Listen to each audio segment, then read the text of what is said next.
त्यो सरकार जहाँबाट बन्नु पर्थ्यो, पार्लियामेन्टबाट सरकार बन्ने थलो हो, पार्लियामेन्टबाट सरकार बनेन। सरकार प्रधानमन्त्री हटाइएको पनि पार्लियामेन्टले थाहा पाएन, अर्को प्रधानमन्त्री नियुक्त भएको पनि पार्लियामेन्टले थाहा पाएन, प्रधानमन्त्रीले शपथ ग्रहण गरेको पनि पार्लियामेन्टले थाहा पाएन। जम्मा जम्मी विश्वासको मत किन चाहियो थाहा छैन। जब पार्लियामेन्टले प्रधानमन्त्री फेरेको थाहा पाउँदैन, नियुक्ति भएको थाहा पाउँदैन भने त्यहाँ विश्वासको मत किन लिन आउनु पर्यो, त्यो चाहिँ मैले बुझाएँ। एकैचोटि विश्वासको मत लिन आउँदा पार्लियामेन्टले थाहा पायो।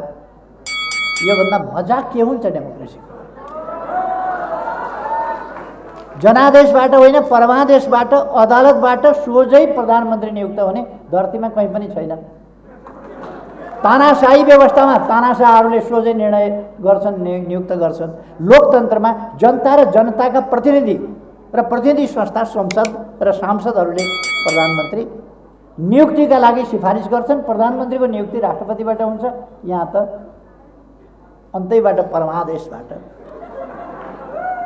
अर्को एउटा मजाको कुरो, देशको सबभन्दा ठुलो पार्टी र सिटिङ प्राइम मिनिस्टर, बहालवाला प्रधानमन्त्री, उसले अब प्रधानमन्त्रीको उम्मेदवार पनि हुन पाउँदैन भन्ने पनि परमादेशबाट फैसला। सबभन्दा बढी भोट ल्याएको, सबभन्दा बढी सिट ल्याएको, अहिले पनि सब दुनियाँ एकातिर लाग्दा पनि नेकपा एमालेसँग 100 सिट छ, अरूसँग 60 होला, सबभन्दा ठुलोसँग। र भइरहेको बहालवाला प्रधानमन्त्री पार्लियामेन्टले हटाएको होइन, कमसेकम विधि पुर्याइदिया भए पनि त हुन्थ्यो नि। विधि पुर्याउने आँट छैन, किनभने पार्लियामेन्ट जाने बित्तिकै फेरि जितिहाल्छ। त्यसकारण बहालवाला प्रधानमन्त्री, सबभन्दा ठुलो दलको सबभन्दा बढी भोट ल्याउने, सबभन्दा बढी सिट ल्याउने प्रधानमन्त्री उम्मेदवार हुन पाउँदैन। लोकतन्त्रको योभन्दा मजाक, संविधानको योभन्दा धज्जी उडाउने काम अरू के हुन्छ? भयो नेपालमा। यसमा गुनासो गरेको होइन, गुनासो गरेर अर्थ पनि छैन। हामीले यसलाई सच्याउनु पर्दछ। त्यो सच्याउने कसरी?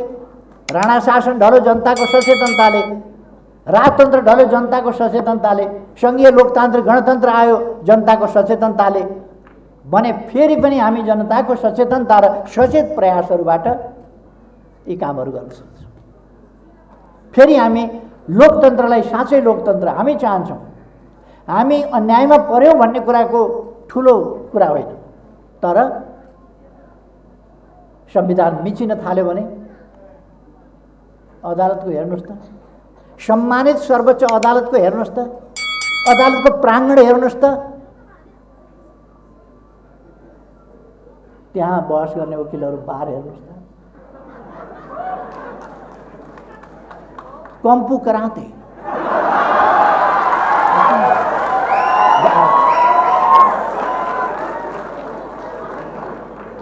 यो खाली देशका लागि हामीले गर्नुपर्ने चिन्ता हो। यो हामीले अदालत निष्पक्ष होस्, भरोसा योग्य होस्, स्वतन्त्र होस्, सेटिङमा नचलोस् र जनताको विश्वास जितोस् र मर्यादित अवस्थामा रहोस् भन्ने मात्रै हाम्रो चाहना हो। हामीलाई अरू कुरा होइन। अदालत निष्पक्ष होस् र मर्यादित हुन सकोस्, जसप्रति जनताले आफ्नो विश्वास अड्याउन सकुन्। न्याय नपाए कहिले काशी जानु भन्ने, कहिले गोर्खा जानु भन्ने स्थिति होइन। न्याय नपाए हाम्रै अदालतमा जानु भन्ने स्थिति बनोस् न। हामी चाहन्छौँ त्यो न्याय नपाए त्यहाँ जानु।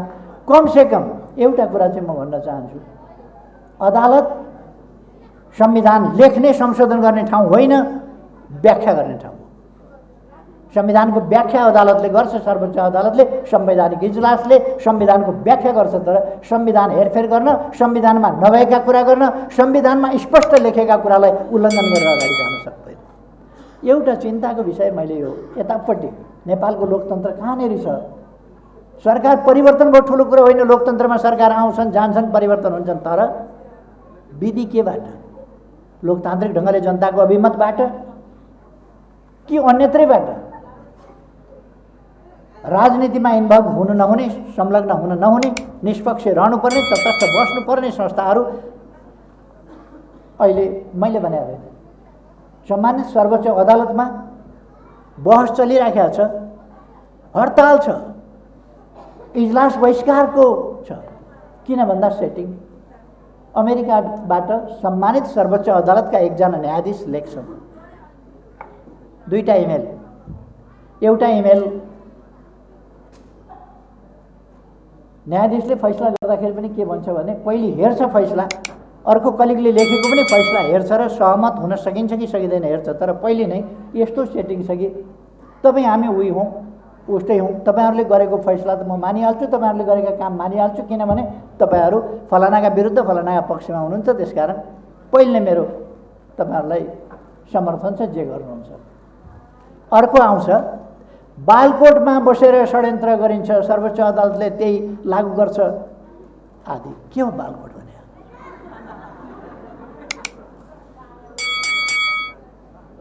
अचम्म लाग्छ।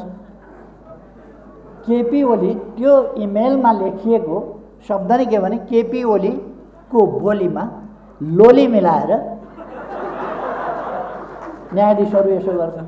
अचम्म लाग्छ। अर्थात् सर्वोच्च अदालतका न्यायाधीशहरूमा राजनीतिक पूर्वाग्रह कस्तो छ भन्ने कुरो दुईवटा प्रमाणको रूपमा छ। हाम्रा संस्थाहरू हामीले सङ्घर्ष गरेर ल्याएको लोकतन्त्र जस्तो हुनु पर्यो। सुसंस्कृत भन्ने तपाईँहरूको नारा छ नि, सुसंस्कृत हुनु पर्यो, सिभिलाइज्ड हुनु पर्यो त्यो लोकतन्त्र भन्ने कुरा। असभ्य होइन, सभ्य हुनु पर्यो लोकतन्त्र, असंवैधानिक होइन। त्यसका नर्म्स भ्यालुज हुन्छन्। यत्रो मानव जातिले सङ्घर्ष गरेर लामो समयदेखि विभिन्न नर्म्स भ्यालुज स्थापना गरेको छ, डेभलप गरेको छ। लोकतन्त्र भनेको के हो भन्ने कुरा एक एकजनाले परिभाषा होइन कि सामान्य परिभाषा बनेको छ आज दुनियाँमा। त्यस परिभाषा अनुसार हाम्रो संविधान बनेको छ, त्यो संविधान अनुसार देश चल्नु पर्दछ, कानुनको राज हुनु पर्दछ। के भइराखेको छ म धेरै भन्न चाहन्न। जे भइराखेको छ त्यो अलिक चिन्ताजनक अवस्था छ। त्यसबाट हामीले चिन्ता गरिरहने होइन, हामी जागरुक हुनुपर्दछ, एकजुट हुनुपर्दछ र अगाडि बढ्नुपर्दछ।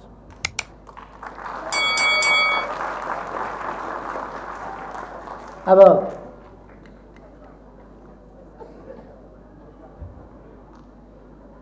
अदालतको प्रसङ्गमा अरू धेरै त केही नभनौँ।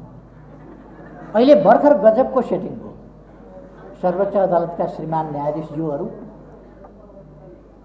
त्यसपछि एमिकस क्युरी अथवा बार र एक पक्षका वकिलहरू एक ठाउँ बसेर एउटा निर्णय गर्नुभयो। यसपछि यो सबै हामीले जित्नुपर्छ। यो अहिलेको के जित्ने हो थाहा छैन मलाई। यो अहिलेको जुन अदालती चलिराखेको छ त्यो जित्नुपर्छ। त्यो जितेपछि संवैधानिक नियुक्तिहरू खारिज गर्नुपर्छ। खारिज गरेर आफ्नो यस्तो यस्तो निर्णय गर्नुपर्छ, सेटिङ मिलाउनुपर्छ खुलेआम। यस्तो सुन्नुपर्दा दुःख लाग्छ। अदालत यस्तो नभए हुन्थ्यो, अदालत निष्पक्ष भएर गरिमामय ढङ्गले व्यवहार गरिदिए हुन्थ्यो, चल्दिए हुन्थ्यो भन्ने कुरा। हाम्रो ध्यान यी कुराहरूमा त्यत्रो ध्यान होइन। यसपट्टि जरुर फेरि ध्यान जानुपर्दछ, तर हाम्रो ध्यान देशप्रति छ, जनताप्रति छ। हाम्रो राष्ट्रियताको रक्षा र सुदृढीकरण हुनु पर्यो, संवर्धन हुनु पर्यो। हाम्रो सार्वभौमसत्ता, हाम्रो स्वाधीनताको हामीले भन्ने मात्रै होइन, साँच्चैको स्वाधीनताको उपभोग गर्नु पर्यो र हामी त्यसमा प्रतिबद्ध छौँ। हामी नेपालीहरू हाम्रो स्वाधीनताको, स्वतन्त्रताको हामी साँचो अर्थमा भन्ने एउटा कुरा, तर स्वतन्त्रताको उपभोग गर्न नसक्ने, स्वाधीनताको उपभोग गर्न नसक्ने होइन, स्वाधीनताको साँचो अर्थमा उपभोग गर्न सक्ने गरी उभिन्छ। हाम्रो प्रतिबद्धता त्यो हो र हुनुपर्दछ। हामी हाम्रो भौगोलिक अखण्डता छोड्न सक्दैन, त्यसमा कम्प्रोमाइज हुन सक्दैन। हामी हाम्रो देशको भूमि घुमेको छ भने फिर्ता लिन्छौँ, घुमेको छैन भने घुम्न दिँदैन। र हामीले यहाँहरूलाई थाहा छ हामीले नेपालको भूमि सामेल गरेर महाकाली नदी वारीको भूमि सामेल गरेर लिम्बिया दुरा लिपुलेक र कालापानी जो हाम्रो भूमि हो, सुगौली सन्धिले भनेको हाम्रो भूमि हो र 146 वर्षसम्म हामीले भोग चलन गरेका थियौँ। त्यो भूमि 1962 बाट हामीले त्यो हाम्रो हातबाट खोसियो। हामीले तत्सम्बन्धमा हामीलाई फिर्ता चाहियो भनेर पत्राचार गरेका छौँ र हाम्रो भूमि भएको हुनाले हाम्रो भूभाग सामेल गरेर हामीले नक्सा बनाएका छौँ, त्यसलाई संविधानमा सामेल गरेका छौँ। हाम्रा दुईटा छिमेकी छन्, दुईटै छिमेकी हाम्रा मित्र छिमेकीहरू हुन्। दुईटै मित्र छिमेकीहरूसँग हामी वास्तविक अर्थमा सुमधुर सम्बन्ध बनाउन चाहन्छौँ। मिठो मित्रतापूर्ण सम्बन्ध र मित्रतालाई अझ प्रगाढ विश्वास योग्य भरोसा योग्य मित्रताको रूपमा विकास गर्न चाहन्छौँ। दुईटैसँग एउटाको विरुद्ध अर्को, अर्काका विरुद्ध अर्को खेल्ने, कार्ड खेल्ने अथवा हाम्रो भूमि कुनै हिसाबले प्रकट वा छद्म ढङ्गले कुनै पनि छिमेकीका विरुद्ध हामी प्रयोग गर्न दिँदैनौँ। यसमा कसैले चित्त दुखाउनै पर्दैन। हामी छद्म छिमेकी भएर छिमेकीसँग मित्रताका शब्द प्रयोग गर्ने तर वास्तवमा मित्रता मेन्टेन नगर्ने र भित्रभित्र कैँची काट्ने खालको व्यवहार हामीबाट हुँदैन। हामी असल छिमेकी हौँ, दुईटै छिमेकी मित्र राष्ट्र असल छिमेकी हौँ। त्यसकारण कुनप्रति ढल्किने कतापट्टि नढल्किने कहिले कहिले डिमान्ड हुन्छ छिमेकीहरूको। मपट्टि अलिक ढल्के हुन्थ्यो, मपट्टि अलिक मिले हुन्थ्यो। तपाईँहरू त हामीपट्टि मिल्नुपर्ने होइन र, यसकारण मिल्नुपर्ने हामीतिर, यसकारण मिल्नुपर्ने होइन। हामी दुवैतिर मिल्नुपर्ने, तटस्थ रहनुपर्ने र हाम्रो राष्ट्रिय हित, न्यायोचित राष्ट्रिय हित, राष्ट्रिय हितको कुरा गर्दा न्यायपूर्ण हुनुपर्दछ र अन्तर्राष्ट्रिय उत्तरदायित्व बमोजिम हुनुपर्दछ। राष्ट्रिय हित हेरिरहँदा हरेक राष्ट्रले न्यायको पक्ष, विश्व शान्तिको पक्ष र उत्तरदायित्वको पक्ष पनि हेर्नुपर्छ। हामी त्यसै गरी दुईटै छिमेकीहरूसँग मित्रता बढाउन चाहन्छौँ। तर मित्रता म तपाईँको अहित गर्दै हुन्छु भित्रबाट भने, तपाईँमाथि थिचोमिचो गर्दै हुन्छु भने, तपाईँले मलाई म बलियो छु भने मित्र भन्दै गर्नु होला, तर मित्रताको भाव चाहिँ कति हुन्छ? त्यसकारण मित्र भाव आउनका लागि पारस्परिक लाभ, पारस्परिक सम्मान, समानता, यी चिजहरूमा हामीले ध्यान दिनुपर्दछ र त्यो मेन्टेन गर्नुपर्छ। हामी लोकतन्त्रका पक्षमा। लोकतन्त्र ठगी खाने भाँडो हुनु हुँदैन। कसैका हितका निम्ति, साँगुरा स्वार्थ, दलीय स्वार्थ, व्यक्तिगत स्वार्थ, गुट स्वार्थका निम्ति होइन। लोकतन्त्र देशका हितका निम्ति, जनताको हितका निम्ति, बृहत्तर हितका निम्ति एउटा माध्यम हो। त्यसलाई प्रयोग गरेर हामीले देश विकास गर्नुपर्दछ। त्यसलाई प्रयोग गरेर सिङ्गै राष्ट्रलाई एकजुट बनाएर विकासका काममा अगाडि बढाउनुपर्छ। लोकतन्त्र कानुनी राज हो, त्यसका निम्ति हामी संविधान निर्माण गर्छौँ। सकेसम्म त्यसमा समयानुकूल सबैका हितहरूलाई समावेश गरेर, राष्ट्रकै हितहरू र देशवासीहरूका समग्र हितहरूलाई सकेसम्म समावेश गरेर संविधान निर्माण गर्छौँ। त्यसको परिपालना गर्छौँ। कहीँ न बाधा व्यवधान देखियो भने, विकासमा व्यवधान देखियो भने, राष्ट्रिय एकतामा व्यवधान देखियो भने संविधान संशोधन पनि गर्छौँ। त्यसर्थ म साथीहरूलाई भन्न चाहन्छु, हामीले नेपाललाई शान्तिपूर्ण नेपाल, विकसित नेपाल, समृद्ध नेपाल, सुविधा सम्पन्न नेपाल र समानतामूलक नेपाल, समतामूलक, सबैले हक अधिकार बराबरी पाउन्, सबैको हक अधिकारसम्म पहुँच होस्, सबै सुरक्षित हुन पाउन्, कतैबाट डर त्रास भएको वातावरण नहोस् र सबैले सम्मानित जीवन बाँच्न पाउन्। हाम्रा पुर्खाहरूले भनेका थिए, उहिले हजारौँ वर्ष अगाडि सर्वे भवन्तु सुखिनः भनेर। सबै सुखी हौँ। मानवीय इच्छाको अन्तिम कुरा चाहिँ, मानवका हरेक चेष्टा, हरेक प्रयास, हरेक प्रयत्नको अन्तिम इच्छा सुख प्राप्ति हो हरेक मानिसले आफूले मात्रै होइन सबैले सुख प्राप्ति गर्न पाउनुपर्छ। अघि मैले भनेका पूर्व शर्तहरू बिना सुख प्राप्ति हुँदैन। समृद्धि चाहियो, शान्ति चाहियो, समानता चाहियो र सुरक्षा चाहियो। सुविधाहरू जो उपलब्ध छन् या हुन सक्दछन् ती सुविधाहरू प्राप्त गर्ने अवसर चाहियो र सम्मानजनक जीवन बाँच्न पाउनु पर्यो।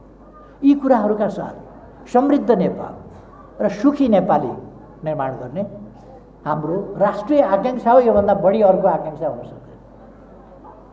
नेपाल समृद्ध हुनुपर्छ र नेपाली जनता सुखी हुनुपर्छ। योभन्दा अर्को राष्ट्रिय गन्तव्य हुन सक्दैन। हामी त्यो गन्तव्यका साथ अगाडि बढेका छौँ।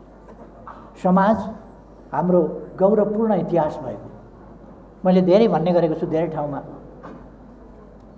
जति बेला यस भूभागमा धरतीको यस भूभागमा जति बेला विकास आविष्कार अनेक चिज भइरहेका थिए त्यति बेला दुनियाँ अन्धकारमा थियो। हाम्रा काव्यहरूको रचना हुँदा, हाम्रा सङ्गीतहरूको रचना हुँदा, हाम्रा वाद्यवादनहरूको रचना हुँदा, हाम्रा गीतहरूको रचना हुँदा, यहाँ वेदको सिर्जना हुँदा, वेदलाई छन्दबद्ध किन बनाइयो, अरू शास्त्रहरूलाई छन्दबद्ध किन बनाइए भने छन्द बिना सम्झिन गाह्रो हुन्छ। त्यसकारण लयबद्ध छन्दबद्ध भएपछि त्यसलाई सम्झिन सजिलो हुन्छ। यसकारण हाम्रा पूर्वजहरूले लयको सिर्जना गरे, छन्दको सिर्जना गरे।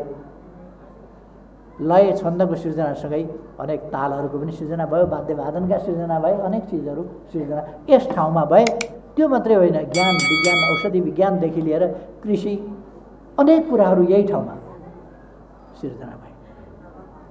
3000 वर्ष अगाडि शल्यक्रियाको अभ्यास भएको थियो यस धरतीमा, यस भूभागमा, धरतीको यस भूभागमा 3000 वर्ष अगाडि।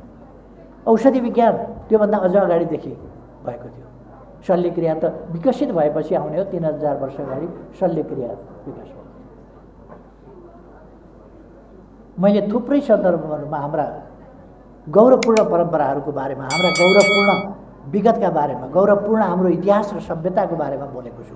हामी हरेक नेपालीले हाम्रो गौरवपूर्ण इतिहास सम्झिनु पर्दछ र त्यो गौरवलाई मर्न दिनु हुँदैन। चाहे जुनसुकै पार्टीमा हामी रहौँ, जुनसुकै पार्टीमा भए पनि देश समृद्ध बनाउने हाम्रो अभियान हुनुपर्दछ, देशलाई शान्तिपूर्ण बनाउने अभियान हुनुपर्दछ र हाम्रो गौरवपूर्ण इतिहासलाई गौरव कायम राखेर अझ माथि उठाउने र अगाडि बढाउने अभियान हुनुपर्दछ। हामी पार्टी किन निर्माण गर्छौँ? पार्टीका लागि होइन, पार्टी देश र जनताका लागि हो, देशको हित गर्नका लागि हो, जनताको सेवा गर्नका लागि। त्यसकारण मैले नेपाल परिवार दलले यिनै भावनाका साथ काम गर्नेछ, अगाडि बढाउनेछ विश्वास लिएको छु। यो एउटा राजनीतिक पार्टी हो, यो नेपाल हो। एकछिन पछिदेखि आउन सक्छ परिवार दलमा गएर। किन गयो परिवार दलमा? कसैले होली वाइन देख्न सक्छ, कसैले के देख्न सक्छ र भन्न थाल्छ किन गयो। यी कुराहरू मान्छेका आफ्ना विचारका कुरा होलान् अथवा स्वार्थका कुरा होलान्। हामी सहअस्तित्वका कुरामा, हामी सहिष्णुताका कुरामा, राम्रा कुराहरूलाई प्रोत्साहित गर्ने कुरामा र सँगसँगै हामी अगाडि बढ्ने कुरामा, राष्ट्र निर्माणको अभियानमा र विश्वमा शान्ति, विश्वमा वातावरणको सन्तुलन, वातावरण पर्यावरण बिग्रिन नदिने कुरामा, मानवोचित समाज, विश्व समाज नै मानवोचित हुन सकोस्, बलको होइन न्यायको तर्कको बोलवाला हुन सकोस् विश्वमा, त्यसका निम्ति हामी काम गर्दछौँ। यसमा हाम्रो सहकार्य हुन जरुरी छ। त्यो सहकार्यका लागि राजनीति समाजसँग, समाज सञ्चालनसँग, समाजको सुव्यवस्थासँग र समाजको प्रगतिसँग सम्बन्धित हुन्छ राजनीति। त्यसकारण अघि अध्यक्षजीले अलिकति राख्नु हो कि हाम्रो सहकार्यको सम्बन्ध। सहकार्य किन हुनु पर्यो त भन्दा यो समाजसँग सम्बन्धित छ, यो राज्यसँग सम्बन्धित छ, यो राज्यका नीतिहरूसँग सम्बन्धित छ। राजनीति भनेको अर्थनीतिसँग, समाजनीतिसँग, यो शान्तिसँग, यो वातावरणसँग, यो मानव जातिसँग, मानव जातिको स्थितिसँग, स्थितिमा सुधारसँग यो सम्बन्धित छ। त्यो कसरी ल्याउने भन्दा हामी मिलेर ल्याउनुपर्छ। मिल्न को सक्दछ? मिल्न ती सक्दछन् जो उद्देश्य अलिक नजिक छ। सम्पूर्ण उद्देश्य एकै ठाउँ भए एउटै पार्टी हुन्छ। अलिकति फरक उद्देश्य छन् र पनि सहकार्य गर्न सकिने खालका उद्देश्यहरूमा सहमति छ वा मेल छ भने सहमति हुन सक्दछ। परिवार दल र नेकपा एमालेका बीचमा पहिले पनि सहमति भएको हो। हामी एकसाथ चुनाव लडेका हौँ। यसपल्ट त्योभन्दा बढी उचाइबाट बढी व्यवस्थितपनका साथ हामी सहमति कायम गर्छौँ, एकसाथ अगाडि बढ्छौँ। किनभने यो देश बनाउने उद्देश्यमा हामी एक ठाउँ हुनुपर्दछ। एकअर्काप्रति सहिष्णु, एकअर्काप्रति उदार भाव, मित्रता र साथ सहयोगको भाव हामीहरूमा रहनुपर्दछ। नेकपा एमालेको तर्फबाट म यहाँलाई भन्न चाहन्छु कि हाम्रो तर्फबाट साथ सहयोग रहनेछ परिवार दललाई र हामी सहकार्य पनि गर्नेछौँ। सहकार्यका मोडालिटीको बारेमा हामी पछि छलफल गर्नेछौँ। अहिले अरू कुरामा म जान चाहन्न। देश बनाउने उद्देश्यमा हामी एक छौँ, यसमा अगाडि बढौँ। यसका निम्ति तपाईँहरूको तेस्रो राष्ट्रिय महाधिवेशनले ठोस नीतिहरू तय गरोस्।